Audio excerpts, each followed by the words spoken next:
Hello and welcome to Spectrum News. I am Rachel David White, coming to you live from Uyo, the capital city of Akwa Ibom State. Let's take a look at the headlines. President Tinubu arrives in Berlin, Germany to attend G20 Camp Act with Africa Conference.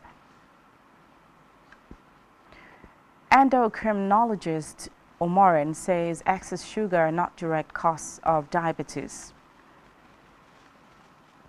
Plus, Philippine quake death toll rises to 9. We'll bring you details of the stories and many more in a moment.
We begin the news this afternoon from the national scene where President Bola Tinubu has arrived in Berlin, Germany, where he is scheduled to attend the G20 Compact with Africa CWA conference.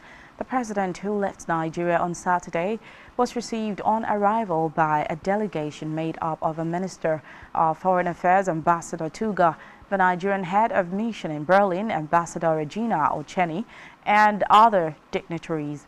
The G20 CWA conference will be taking place alongside the 4th G20 Investment Summit, co-hosted by the German Development and German Business Associations.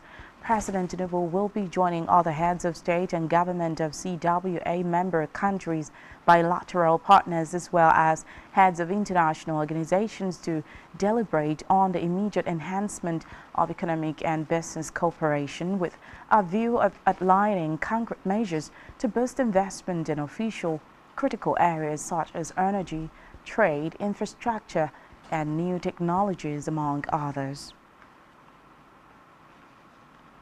Meanwhile, President Tinubu has ascribed the death of former Chief of Army Staff Major General Chris Ali, who served between 1993 to 1994, as a great loss. The president, in a statement issued by his special advisor, Chief Ajuri Ngalale, sympathized with the Ali family and the Nigerian Army, saying the deceased served the country faithfully. Reports say Major General Ali held other important positions in the Nigerian Army, such as Director of the Military Intelligence (DMI) before his elevation to the Chief of Army Staff. And from the judiciary, the Chief Justice of Nigeria, CJN, Justice Olukayode Ariwola, will swear in 58 new senior advocates of Nigeria's sons on Monday, November 27, 2023, at the main courtroom of the Supreme Court as part of the programs lined up for the 2023 to 24 legal year of the court.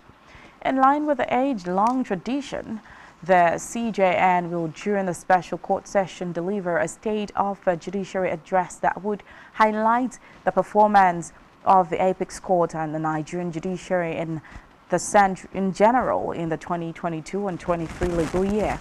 The Director of Press and Information of the Apex Court, Dr. Akande Festus, made this known in a press statement.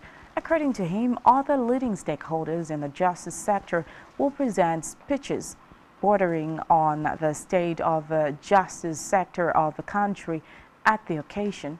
Reports say 114 applications were earlier received by the Legal Practitioners Privileges Committee (LPPC) for the award of rank of Senior Advocate of Nigeria in 2023. Out of the number, 101 are advocates, while 13 are arbiters.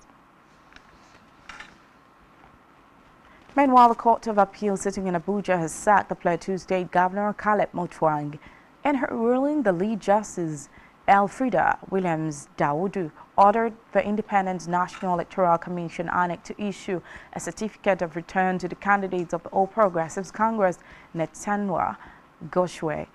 Justice Williams Dawudu set aside the judgment of the tribunal which affirmed the election of Governor Mutfwang, describing it as highly incompetent. According to the court, the decision of the tribunal to dismiss a petition filed by the APC and its candidate on the ground that the DOR had no business meddling in the affairs of the People's Democratic Party (PDP), on which platform Mutfwang was elected, is being breach of Section 177 of the 1999 Constitution as amended and Section 134, subsection C of the Electoral Act. The court also held that, contrary to the decision of the tribunal, that the issues contained in the petition filed by the appellant were pre-election matters. They were both pre-election and post-election matters and could not have been deemed status barred. Been declared as the lawfully elected governor of Plateau State, and INEC has been ordered to give him his certificate of return. Therefore, we are very, very happy with the judgment. We listened to it with rapt attention. It covered so many areas. We advise members of the public to please read the judgment first before some people begin to have negative views of it. In the meantime, Governor Caleb Mutfwang of Plateau State has described as a temporary setback the verdict of an appeal court which sacked him as governor of the state. In a statement through his Director of Press and Public Affairs, Gyang Bere, the governor said the temporary setback will not deter him from repositioning the state on a path of unity, peace and progress. The governor admonished citizens of the state and supporters of People's Democratic Party (PDP) to remain calm and assured them that as God remains on the throne, his mandate will be preserved and protected. The governor added that he has instructed his legal team to file an appeal at the Supreme Court. Elsewhere, the Osun State chapter of the Judiciary Staff Union of Nigeria, JUSUN, has picketed the office of the State Chief Justice. The action by the Osun JUSUN is in solidarity with some of their members whom they allege have suffered various forms of persecution under the embattled Chief Judge, Justice Oyebola Ojo. The chairman, Osun JUSUN Oludire, while speaking with journalists at the premises of the Osun State High Court, added that their agitations were quite separate from the actions of the state government. Away from that, the UN President and Humanitarian Coordinator in Nigeria, Matthias Schimel, has advocated for ongoing assistance to address the humanitarian needs in the northeastern Nigeria. Schimel made the remarks in response to inquiries from journalists during a press conference on the humanitarian situation in Nigeria. In order to address humanitarian needs, hasten the achievement of sustainable development goals and counter violent extremism, the humanitarian coordinator emphasized the alarming humanitarian situation in northeastern Nigeria and the significance of increased international help and collaborations. He said the UN organization would shortly unveil its Humanitarian Response Plan 2024, which will prioritize helping vulnerable girls and women while being realistic about funding trends. Back here, the endocrinologist in the University of Uyo Teaching Hospital UUTH, Dr. Obong Omoran, has disclosed that the consumption of excess sugar is not the direct cause of diabetes. Dr. Omoran, who stated that people wrongly attribute high blood glucose levels to excessive sugar consumption, said obesity or overweight, which is as a result of excess calories in the body, leads to diabetes. The medical practitioner, while speaking with Spectrum Television, noted that to reduce the risk of developing type 2 diabetes, it is more important not to consume more calories than the body needs. He added, reducing the risk of developing diabetes.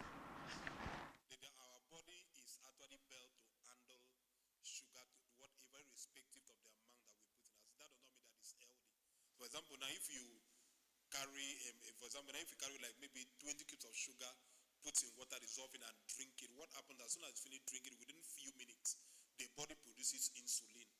That insulin will take the sugar from your blood into your cells. Everything will go back to normal within a short period.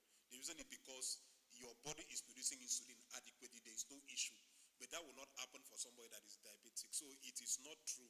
Understand that. Understand taking a lot of sugar predisposes a major predisposing factor of diabetes. What usually happens is that there's an interplay between environmental factor, which is what the sugar is. Alcohol is also an environmental factor. Understand obesity is part of that factor. Even people that have a sedentary lifestyle, physical inactivity, you can sit in one position for hours, 8 hours, 10 hours. You are not really mobile. You are not exercising or active and all that. Those are environmental factors. There's a genetic component I talked about. So there's usually an interplay between that genetic component and the environmental. Understand? When they come together, that is what usually results in, understand, the person coming down with insulin resistance, which is what drives and which is what eventually leads to type 2 diabetes. Phase one is to maintain a healthy lifestyle.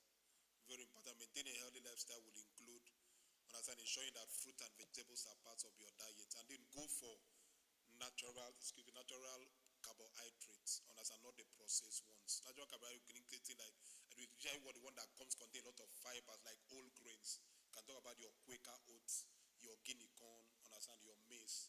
Cassava is more like maybe once in a while, but not really healthy. Understand? So healthy lifestyle, we cut down intake of things like red meats. Understand? Red meat is not very good. Understand? Take more of the white meat and all that. And then a lot of the seafoods are also very healthy. Cut down intake of carbonated drinks, very important. Beverages and carbonated drinks, including soda water. Avoid processed foods. Things that are contained in candies also avoid, because they put a lot of salt in these things to preserve. They must say preservative, exactly. So go for the more complex carbohydrate, protein, less of saturated fat. Unsaturated fat, like frying things, understand, is actually not very good. Something if you want to. Now to Africa, where former Prime Minister of the Democratic Republic of Congo, Austin Matata Ponyo, has withdrawn from next month's presidential election. Ponyo said he will now be backing Nois Katumbi, a businessman and former governor of the Katanga region. A former prime minister noted that he believes other opposition candidates will follow in his footsteps to withdraw in support of Katumbi.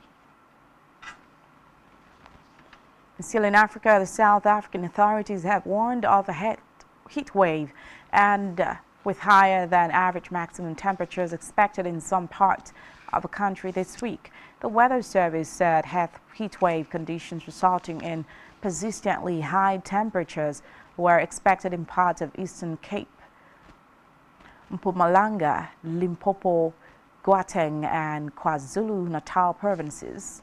The authorities urge people to take precautions by avoiding exposure to sun and drink lots of water, among other measures. Reports say heat wave is a period of hot weather where temperatures are higher than is expected for the time of the year. On a foreign scene, Philippines National Disaster Agency has disclosed that numbers of people killed in a powerful quake off the southern Philippines has risen to 9. The agency warned that a toll could further increase. The National Disaster Risk Reduction and Management Council said at least 15 people were injured and more than 800 houses were damaged or destroyed. The death toll steadily rose over the weekend as researchers found more bodies buried on the rubble. Still on a foreign scene, former U.S. First Lady Rosalynn Carter, the wife of former President Jimmy Carter, has died at the age of 96.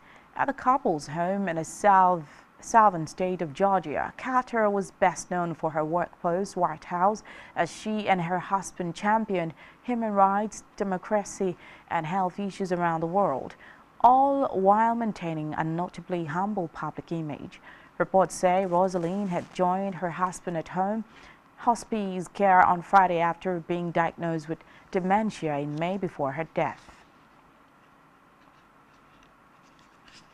Still to come in the news. Novak Djokovic beat Jannik Sinner to win record-breaking 7th ATP Finals title. To stay with us.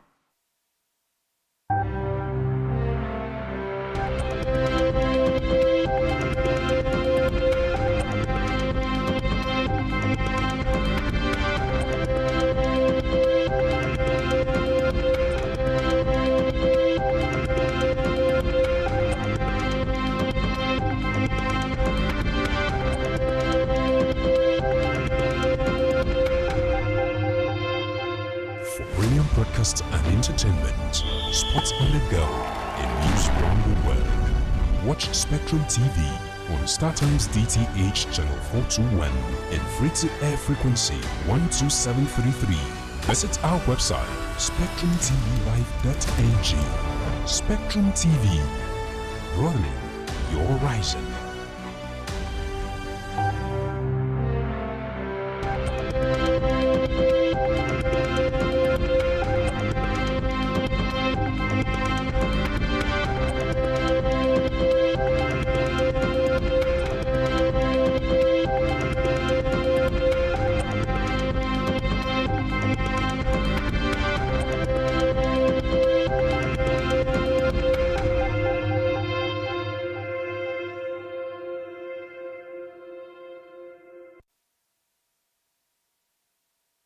Welcome back and many thanks for staying with us.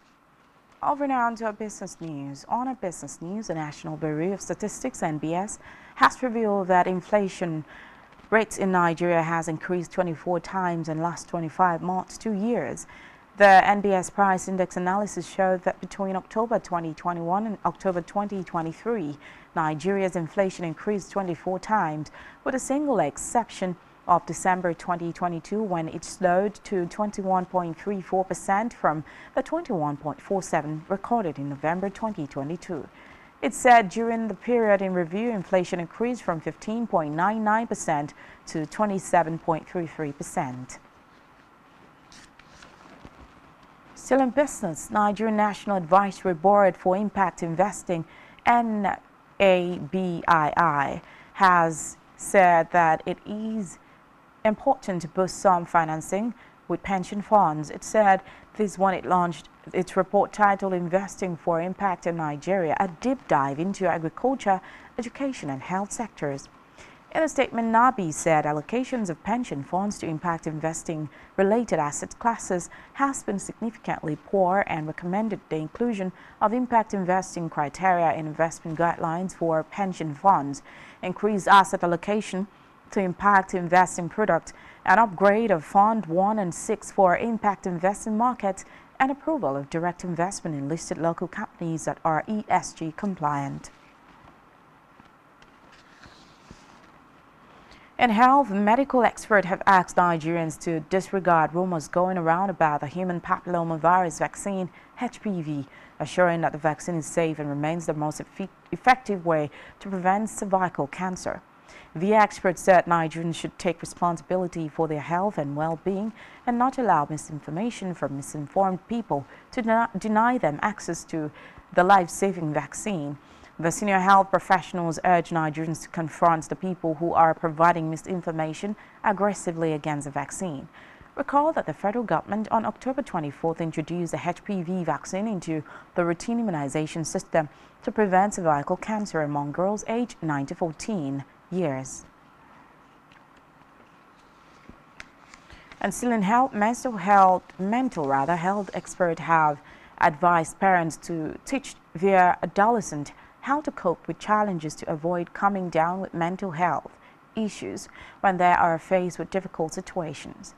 The experts said they need to develop positive skills and coping mechanisms while dealing with their challenges to ensure that their mental health is not compromised, citing the current economic hardship and stress in the country as stressors. The physicians urge parents to model good coping skills for their adolescent, advising them to seek professional help when necessary. And now to sport, where Novak Djokovic won a record 7th ATP Finals title with a dominant victory over Jannik Sinner that marked another milestone in his memorable season. The Serb, aged 36, who lost to the Italian in the group stage, advanced with a 6-3, 6-3 win in Turin, Italy. He has set records in rankings and titles this year and played some of his best tennis against the young stars like Sinner. Before the singles final, there was British success in the doubles when Joe Salisbury and American partner Rajiv Ram retained their title with a straight set win over Marcel Granollers and Horacio Zabalos. And still in sports, Scotland's successful Euro 2024 qualifying campaign ended with a draw as Mohamed Elneny late equalizer earned Norway a point at Hampton. Steve Clark's side had already secured their place in Germany next summer, but had to settle for a second place in Group A, with Spain, as expected, overcoming Georgia to win the section. Scotland now awaits the Euro 2024 draw next month, for which they will among the third pots of the seeds. On our entertainment news, Nigerian superstars Rema and Burna Boy has won the 2023 BBMAs. At the 2023 BBMA, Rema and Burna Boy won a maiden categories of a Best Afrobeat Song for Calm Down with Selena Gomez and Best Afrobeat Act respectively. And still on entertainment, Nigerian Afrobeat sensation Rema has become first African artist to be honored by Spotify for his phenomenal achievement. Spotify representatives presented Rema with a commemorative plaque recognizing his exceptional accomplishment as the first ever African artist to receive Spotify's Billion Claps plaque, while serving as a token of appreciation for his contribution to the global music landscape. The award presentation took place at the O2 Arena, which has a staggering 20,000 person capacity.